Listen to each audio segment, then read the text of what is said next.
हमारा मंत्र होना चाहिए, बेटा बेटी एक समान। आइए कन्या के जन्म का उत्सव मनाएं। हमें अपनी बेटियों पर बेटों की तरह ही गर्व होना चाहिए। मैं आपसे अनुरोध करूंगा कि अपनी बेटी के जन्मोत्सव पर आप 5 पेड़ लगाएं। प्रधानमंत्री ने अपने गोद लिए गांव जयापुर के नागरिकों से बेटी बचाओ बेटी पढ़ाओ की शुरुआत। प्रधानमंत्री ने 22 जनवरी 2015 को पानीपत हरियाणा में की थी। बेटी बचाओ बेटी पढ़ाओ योजना से पूरे जीवन काल में शिशु लिंग अनुपात में कमी को रोकने में मदद मिलती है और महिलाओं के सशक्तिकरण से जुड़े मुद्दों का समाधान होता है। दोस्तों, ये जितने शब्द आपने सुने ये बिल्कुल सत्य है, जो कि नरेंद्र मोदी के प्रयासों से सफल हो पाए। नमस्कार दोस्तों, उम्मीद करता हूं कि आप सभी अच्छे होंगे, स्वस्थ होंगे। तो दोस्तों, आज हम एक ऐसी चर्चा करेंगे जिसे जानने के इच्छुक सब होते हैं। जी दोस्तों, आखिर अब आगे मोदी जी के शासनकाल में क्या होने वाला है? प्रधानमंत्री बने हैं तब से ही ऐसी बहुत सी सफलताएं हम हासिल करते आए हैं। जैसे कोरोना काल में भी मोदी सरकार ने इस आपदा का डट कर सामना किया, नोटबंदी कर कितना ही काला धन देश से खत्म कर दिया। और दोस्तों, ऐसे अनेक काम और अनेक मुद्दे हम आए दिन सुनते रहते हैं। अब जो सबसे ज्यादा सुनने में बात आई है वो मालदीव्स की और राम जी की प्राण प्रतिष्ठा में मोदी जी के भाषण की है। तो दोस्तों, 2014 के लोकसभा चुनाव में जब कुछ नारे सामने आए तो कांग्रेस सरकार से नाखुश जनता को एक उम्मीद दिखी। उम्मीद की मोदी सरकार आने के बाद वाकई उनके अच्छे दिन आ जाएंगे। इसी उम्मीद से 17 करोड़ से ज्यादा लोगों ने बीजेपी को वोट दे दिया। बीजेपी ने 282 सीटें जीती। ये पहली बार था जब किसी गैर कांग्रेसी पार्टी ने बहुमत हासिल किया था। 26 मई 2014 को नरेंद्र मोदी ने पहली बार प्रधानमंत्री पद की शपथ ली। 5 साल बाद 2019 में जब लोकसभा चुनाव हुए तो लगा कि बीजेपी 2014 जैसा करिश्मा नहीं दोहरा पाएगी, लेकिन हुआ इसका उल्टा। इस बार 23 करोड़ से ज्यादा लोगों ने बीजेपी को वोट दिया। 2019 में बीजेपी ने 303 सीटें जीती। नरेंद्र मोदी दूसरी बार प्रधानमंत्री बने।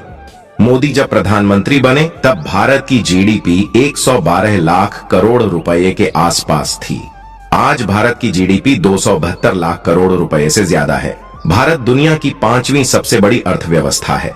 तो आइए दोस्तों, आज जान लेते हैं कि अब साल 2024 में हमारे देश के हालात कैसे रहने वाले हैं।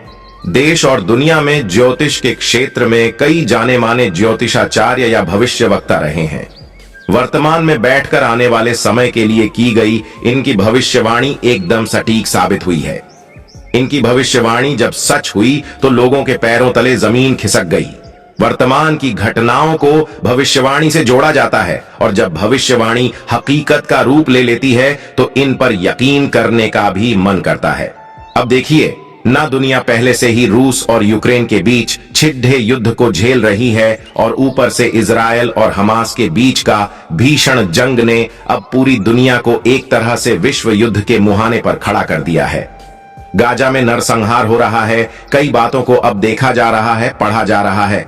और ऐसे में आने वाले समय भारत कैसी तस्वीर दिखाएगा? दुनिया के हर कोने में किसी अपने के दुनिया छोड़कर जाने के बाद लोग शोक मनाते हैं। वो जाने वाला कभी वापस लौट कर नहीं आता। शोक वक्त के साथ साथ कम होता जाता है और लोग एक बार फिर अपनी जिंदगी पहले की तरह जीना शुरू कर देते हैं।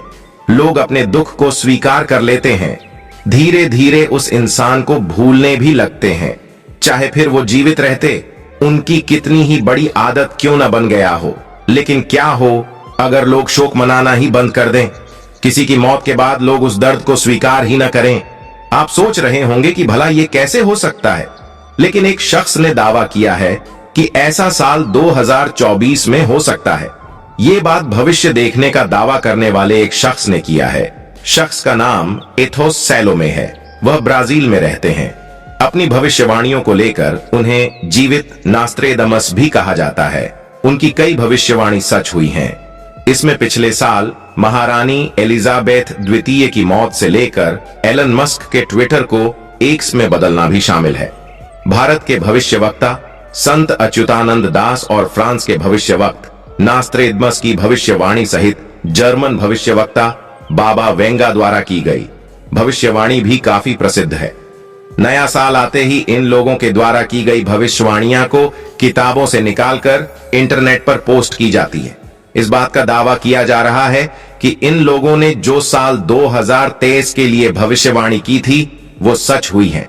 इसी के चलते जानिए इन लोगों ने आने वाले साल यानी 2024 के लिए क्या भविष्यवाणी की है। साल 2024 में एक विशाल धूमकेतु पृथ्वी के सबसे करीब आएगा। साल 2024 में भीषण बाढ़ आएगी जो दुनिया में तबाही मचाएगी। साल 2024 में अब तक का सबसे बड़ा भूकंप आने वाला है। साल 2024 में कुछ देशों में गृह युद्ध और विद्रोह हो सकता है। अब देखिए दोस्तों 2024 में भारत की तस्वीर कैसी होगी। इसको लेकर नास्ट्रेडमस की भविष्यवाणी ये कहती हैं कि भारत में कुछ ऐसी खोज होने वाली है जो इंसानी जीवन के लिए बहुत ही इंपॉर्टेंट होगी। हो सकता है कि भविष्य की घटित होने वाली चीजों को पहले इंसान जान ले। 2024 के आखिर में रहस्यमय लोगों का आगमन हो सकता है। कह रहे हैं कि हिमालय में तपस्या करने वाले ऐसे संतों का आगमन होने वाला है जो हजारों